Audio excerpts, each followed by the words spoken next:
Salam sejahtera, saya Sida Anak Tingum daripada kelas PS3T34 Pendidikan Muzik, Jabatan Muzik IPG Kampus Al-Muhaz.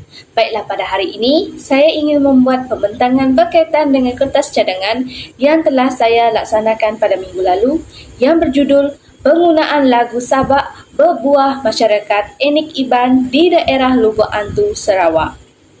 Dalam pembentangan saya pada hari ini, terdapat beberapa isi kandungan yang akan saya sampaikan, iaitu pendahuluan yang mengandungi 8 subtopik ataupun subtajuk dan juga tinjauan literatur yang mengandungi 3 subtajuk dan terakhir sekali metodologi kajian di mana mengandungi 5 tajuk. Baiklah, dalam isi kandungan ini saya akan menghuraikan secara terperinci mengikut tajuk-tajuk tersebut.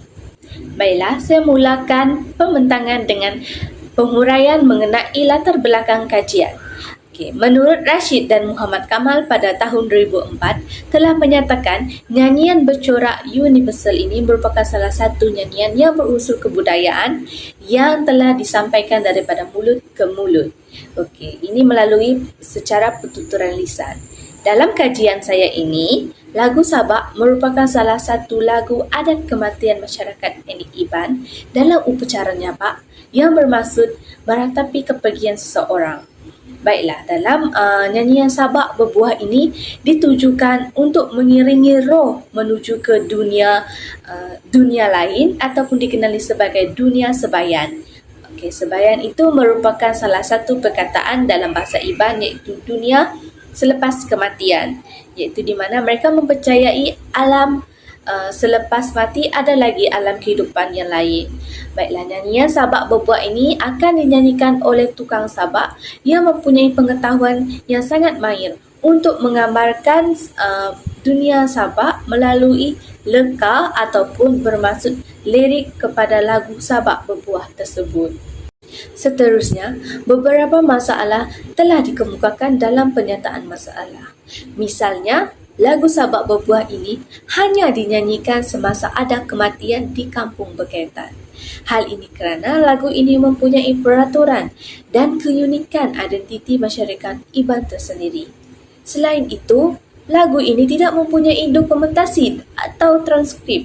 Ini menyebabkan generasi pada zaman kini, terlebih lagi dalam masyarakat Iban tersendiri, tidak mempunyai pengetahuan atau kemahiran untuk menyanyikan lagu Sabak Berbuah kerana tidak mempunyai pendedahan yang lebih mendalam tentang lagu Sabak Berbuah. Lagu Sabak Berbuah ini juga lebih dikerap dinyanyikan oleh golongan warga emas yang berusia 45 hingga 90 tahun. Hal ini kerana berdasarkan pengetahuan dan pengalaman mereka mengenai lagu Sabak Berbuah. Baiklah, kajian ini dilaksanakan bagi tujuan untuk menganalisis penggunaan lagu Sabak Berbuah Enik Iban di daerah Lubuk Antu, Sarawak. Malahan juga, tujuan kajian ini dijalankan untuk menganalisis struktur dan ciri-ciri lagu Sabak Berbuah di daerah Lubuk Antu. Dalam kajian ini terdapat beberapa objektif yang ingin dicapai, iaitu menganalisis struktur yang diterapkan dalam nyanyian Sabak Berbuah di daerah Lubuk Antu, Sarawak dan juga mengetahui ciri-ciri lagu Sabak Berbuah di daerah Lubuk Antu, Sarawak. Di sini juga terdapat beberapa soalan kajian yang akan ditanya kepada peserta untuk mendapatkan maklumat tentang lagu Sabak Berbuah, iaitu apakah ciri-ciri lagu Sabak Berbuah masyarakat Iban di Lubuk Antu, Sarawak, dan juga bagaimanakah struktur lagu Sabak Berbuah dalam masyarakat Iban di daerah Lubuk Antu, Sarawak. Seterusnya, dalam kajian ini terdapat skop dan batasan kajian di mana pengkaji hanya mengambil 3 orang sahaja untuk dijadikan sebagai peserta ataupun sampel bagi mendapatkan maklumat tentang lagu Sabak Berbuah.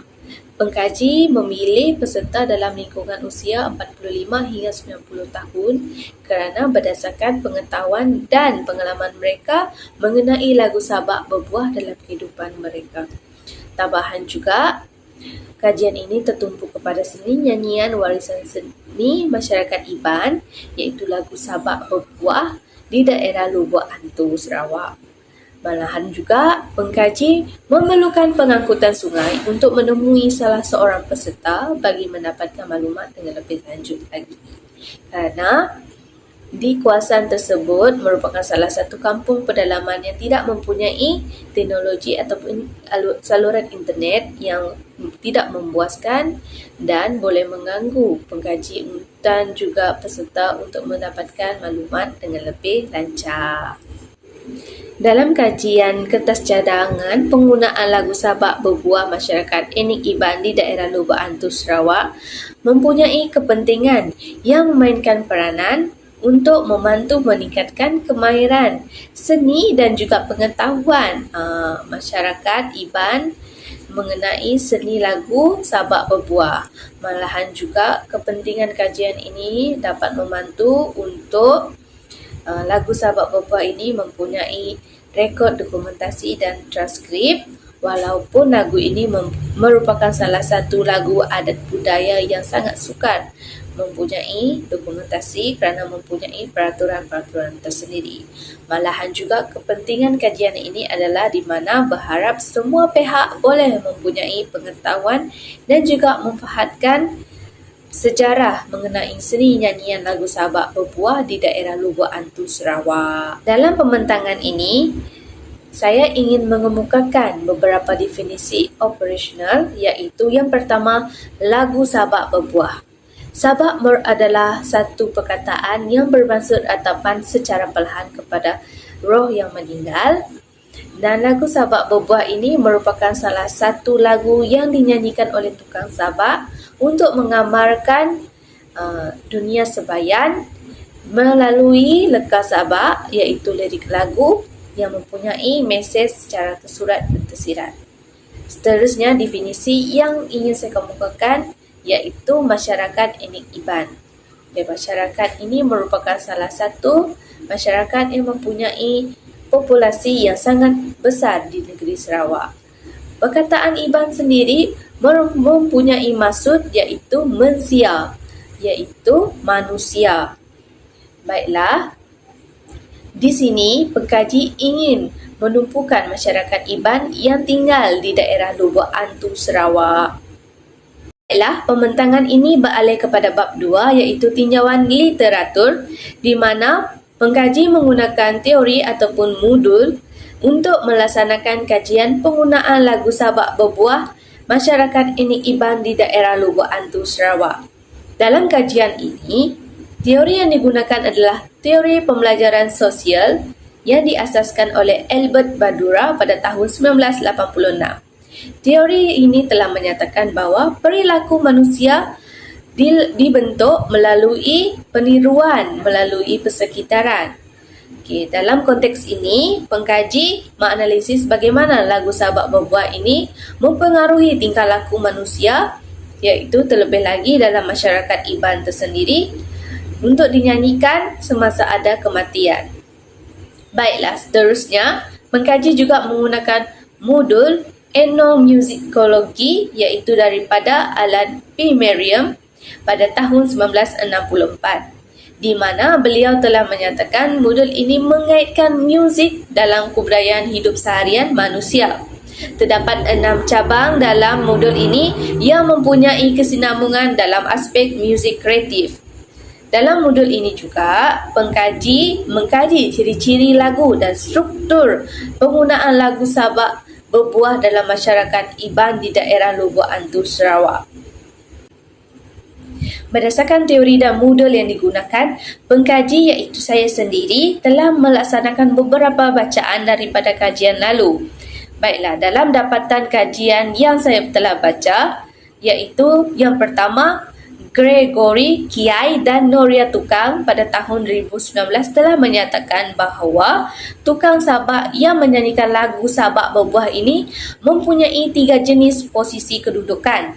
Yang pertama adalah duduk di atas mangkuk, duduk mengunyur atau duduk secara ayunan.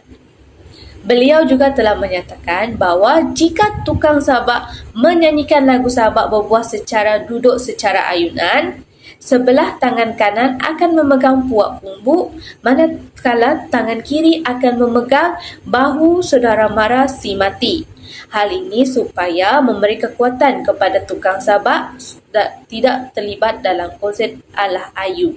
Konsep alah ayu ini di mana bermaksud lemah semangat kerana tukang sabak merupakan salah seorang yang akan mengiringi roh si mati ke dunia sebayan.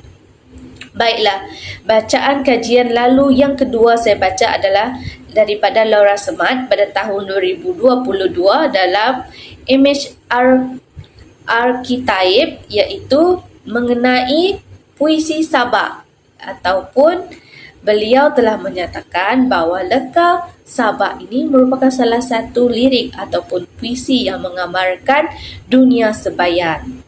Dan akhir sekali di mana saya membaca kajian lalu daripada Haslina Muhammad Nasri pada tahun 2018 telah menyatakan dalam aspek sosial kebudayaan dari segi adat kematian masyarakat Iban di mana upacara nyabak iaitu menyanyikan lagu sabak berbuah untuk si roh yang mati mengiringi kepergian roh tersebut ke dunia sebayan.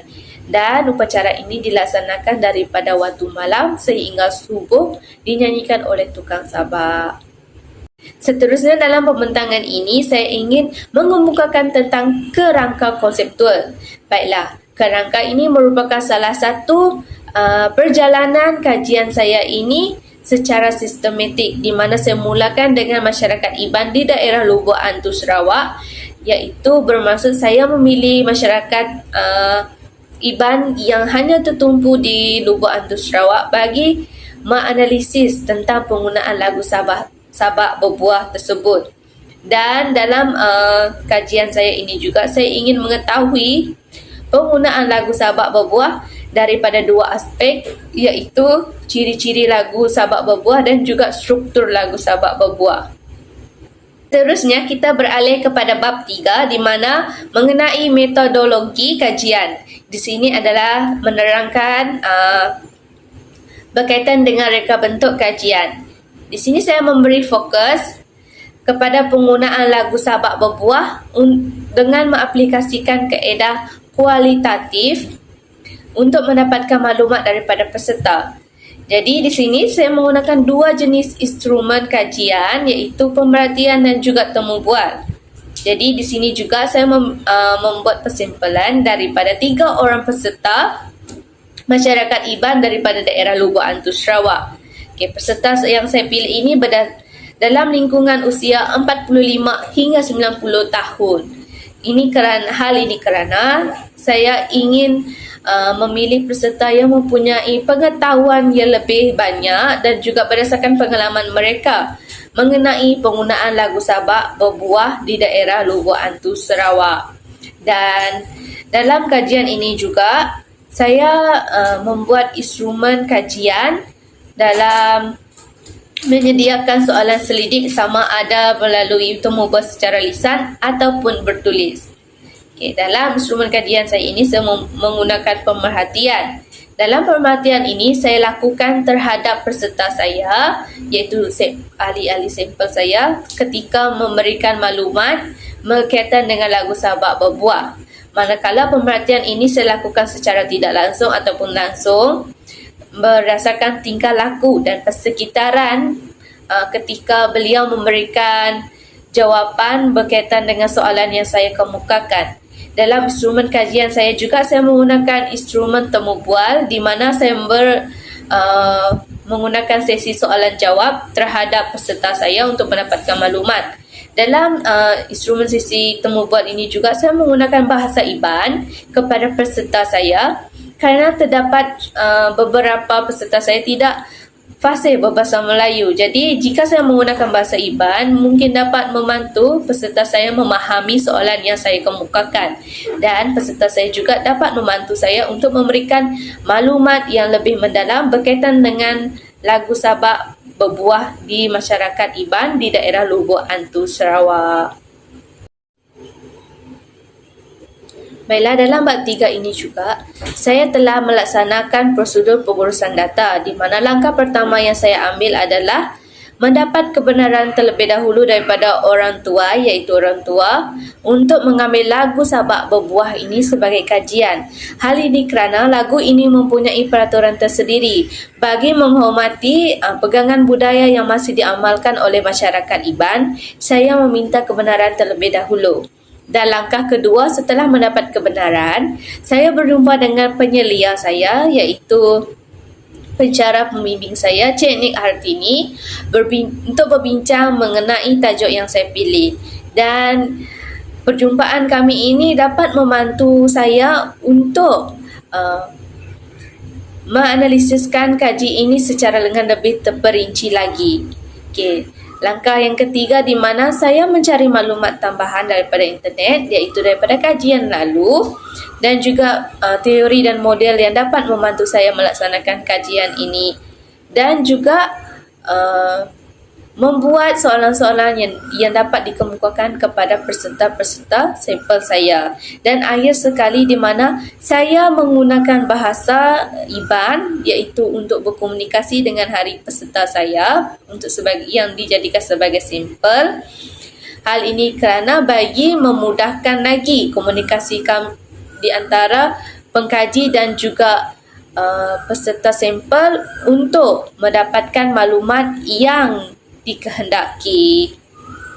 Justru dalam prosedur penganalisisan data, saya memilih kaedah kualitatif melalui instrumen kajian, pemerhatian dan temu bual untuk mendapatkan maklumat secara terusan daripada peserta sampel saya. Dan setelah itu, saya menguruskan, menganalisis dan memahami data yang saya dapat.